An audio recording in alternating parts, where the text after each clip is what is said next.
حضرت قرہ رضی اللہ تعالیٰ عنہ سے روایت ہے، اللہ کے رسول صلی اللہ علیہ وسلم نے فرمایا، میری امت کے ایک گروہ کو ہمیشہ اللہ تعالیٰ کی مدد حاصل رہے گی، ان کی مدد نہ کرنے والا ان کا کچھ بگاڑ نہ سکے گا تاکہ قیامت قائم ہو جائے۔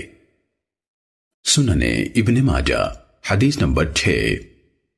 حضرت ابو ہریرہ رضی اللہ تعالیٰ عنہ سے روایت ہے کہ اللہ کے رسول صلی اللہ علیہ وسلم نے فرمایا، میری امت میں سے ایک گروہ اللہ کے احکام پر ہمیشہ پوری طرح قائم رہے گا، اس کی مخالفت کرنے والا اس کو نقصان نہیں پہنچا سکے گا۔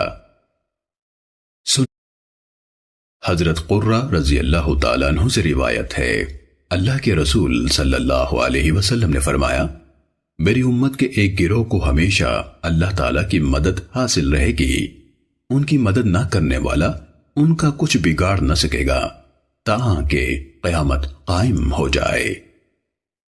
سننے ابن ماجہ حدیث نمبر 6۔ حضرت ابو ہریرہ رضی اللہ تعالیٰ عنہ سے روایت ہے کہ اللہ کے رسول صلی اللہ علیہ وسلم نے فرمایا، میری امت میں سے ایک گروہ اللہ کے احکام پر ہمیشہ پوری طرح قائم رہے گا، اس کی مخالفت کرنے والا اس کو نقصان نہیں پہنچا سکے گا۔ سننے ابن ماجہ حدیث نمبر 7۔